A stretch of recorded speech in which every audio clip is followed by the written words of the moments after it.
मानव आकर यहाँ पर आपको भूल जाता है।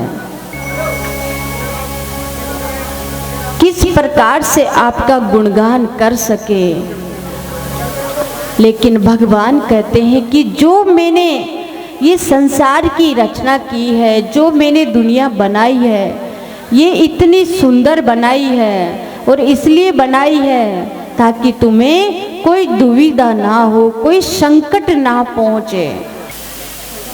बोले कृष्ण कन्हैया लाल की, राधे रमन सरकार की।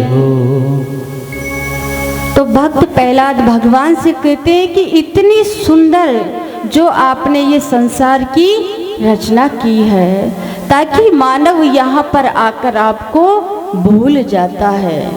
किस प्रकार से हम आपका गुणगान करें, आपकी लीला ही इतनी अद्भुत है।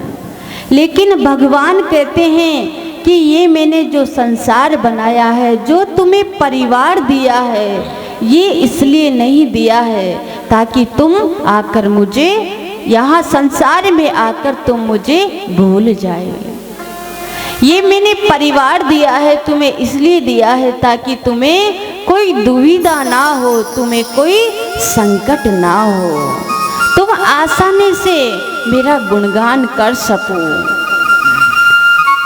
जो मानव की एक रचना भी की गई है कि मैंने तुम्हें इतना सुंदर शरीर दिया है, तुम्हें आंखें दी है, तो इसलिए नहीं दिया है कि तुम गलत कुछ दृश्य देखे, कि अच्छा अच्छा दृश्य देखे। कान दिए हैं तुम्हें कि तुम अच्छा अच्छा ग्रहण कर सको, अपनी जिह्वा से भगवान का हरि गुणगान कर सको, हरि कीर्तन कर सको। पैर दिए हैं ताकि तुम मेरे तीर्थ धाम तक आ सको, तुम मेरे मंदिर तक आ सको। इतनी अद्भुत भगवान ने जो रचना की है, लेकिन फिर भी मानव संसार में आकर सबसे पहले उस परमात्मा को ही भूल जाता है। इसलिए जब भी समय मिले तब भी एकांत में रहे या सबके साथ भी रहे। सब अभी शाम को जब कथा जैसे ही पूरी होती है, सब कथा सुनकर जाते हैं। यहाँ कथा सुनते हैं क्या क्या आज सुनाया गया, और यहाँ से जाएंगे सब अपने अपने काम काज में लग जाते हैं। आज की कथा सब कुछ दिमाग से निकल जाती है। फिर दूसरे दिन आते हैं, दूसरे दिन की कथा सुनकर सब कुछ दिमाग से निकाल देते हैं। तो ऐसी कथा सुनने का फिर क्या फायदा। जीवन में कथा सुनना बहुत आसान होता है, लेकिन उस कथा को अपने जीवन में उतारना, उसका चिंतन करना, उसका मनन करना कि आज कथा में क्या क्या सुनाया गया। कम से कम ये 7 दिवसीय जो भी कथा यहाँ पर हो रही है, तो ऐसा नहीं है कि भगवान की लीलाओं का वर्णन, तो ये कथा तो आपने बहुत बड़े बड़े संत ऋषि महात्माओं के मुखारविंद से कथा सुनी होगी। लेकिन कथा सुनने का लाभ जब ही प्राप्त होता है कि हमारे जीवन में कुछ परिवर्तन आए, कुछ बदलाव आए। आज की कथा हुई तो ऐसा संकल्प लेके जाए ताकि कुछ न कुछ सुधार हो। तो सभी माता बहनों से और सभी पंडाल में विराजमान सभी से ये मेरा सबसे विनती है, ताकि आपस में सब मिलजुल के रहे और जितना अधिक हो सके आपको जब भी समय मिले एकांत में, जब भी आप रहे या सबके साथ भी अगर आप कथा सुनकर वापस अपने घर लौट रहे हैं, तो रास्ते में इधर इधर की बातें करने से तो अच्छा है सोचे कि आज कथा में क्या क्या बताया गया है, कि कौन कौन सी भगवान की लीलाओं का आज वर्णन किया गया है। ये कोई साधारण ग्रंथ नहीं है, इसमें साक्षात जो भगवान ने जितनी भी अपने जीवन में जो लीला की है, उन सब लीलाओं का वर्णन है इसमें। तो सब मिलजुल कर रहे, प्रेम से रहना चाहिए, लड़ाई झगड़ा कभी भी नहीं करना चाहिए। कोई भी भाई है तो कभी भी करना चाहिए। कम से कम आप अगर उस गलत राह पर आप चलेंगे तो आपके पीछे परिवार का क्या होगा, और किसी का नहीं तो कम से कम अपने परिवार के बारे में तो सोच ही सकते हैं।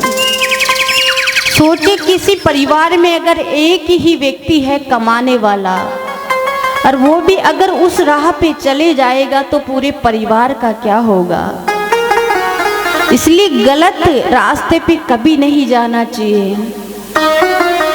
और माता बहनों से निवेदन है कि माता बहनें अपने जिस प्रकार से माँ बाप होते हैं उनकी सेवा करना भी हमारा धर्म होता है। सास बहू को भी आपस में मिलजुल कर रहना चाहिए। सोचो अगर आज आप लड़ाई झगड़ा करोगे तो आगे जाकर आपके बच्चे भी 2 दिन पीछे, वो भी अगर आज आप खुद ही सेवा नहीं कर रहे हैं तो आगे जैसे आपके बच्चे भी बड़े होंगे तो वो भी जैसा देखेंगे वैसा ही करेंगे, वो भी आपकी सेवा नहीं करेंगे। इसलिए खुद ही सब अपने बच्चों को ऐसा संस्कार दे ताकि सवेरे जल्दी उठे और उठते ही सब बड़े बुजुर्ग जितने भी हैं उनको सबको प्रणाम करे।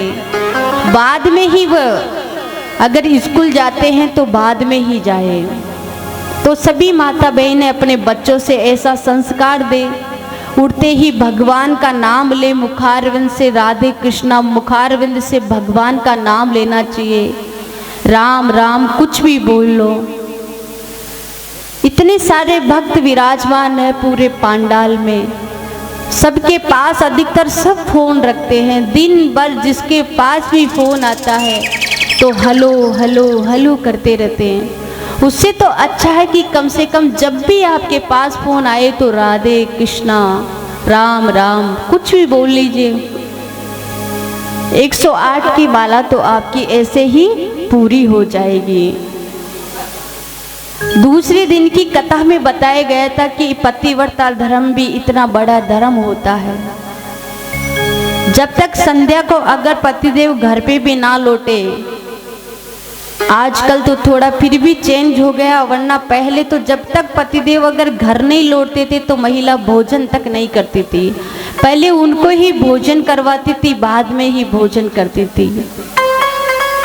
और ऐसा भी नहीं है कि आपको सब घर गृहस्थी त्यागनी है, कुछ भी त्यागना नहीं। आपको जब भी समय मिले, आप जैसी भी अवस्था में रहे, आप खेत में भी काम कर रहे हैं तो खेत पे काम करते करते भी राम राम कृष्णा कृष्णा कर सकते हैं। भगवान कभी ये नहीं कहते कि आप मेरे लिए सब कुछ त्याग कर आ जाओ। आप चाहे जैसी भी अवस्था में रहो, जहां भी रहो, लेकिन हमेशा जब भी समय मिले तो अपने मुखारविंद से भगवान के नाम का उच्चारण करना चाहिए। क्योंकि मनुष्य योनि ही एक ऐसी योनि है जिसमें मानव खुद का कल्याण स्वयं खुद कर सकता है। और भगवान की कृपा हुई है जब जाके ही तो ये मानव जीवन मिला है, अन्यथा भगवान और कुछ भी बना सकता था। 84 लाख योनियां बहुत होती है, उनमें भटकने के बाद में कोई एक अच्छा सत्कर्म, कुछ अच्छा कर्म करते हैं, उसके बाद में ये मनुष्य जीवन मिलता है। इसमें बोल भी सकते हैं, देख भी सकते हैं, सब कुछ कर सकते हैं इसमें। इसलिए जब भी समय मिले प्रभु का गुणगान करना चाहिए। तो भक्त पहला से भी भगवान यही कहते हैं कि मैंने संसार की तो रचना कर दी है, लेकिन इसलिए नहीं किया है कि यहाँ आकर मुझे भूल जाओ।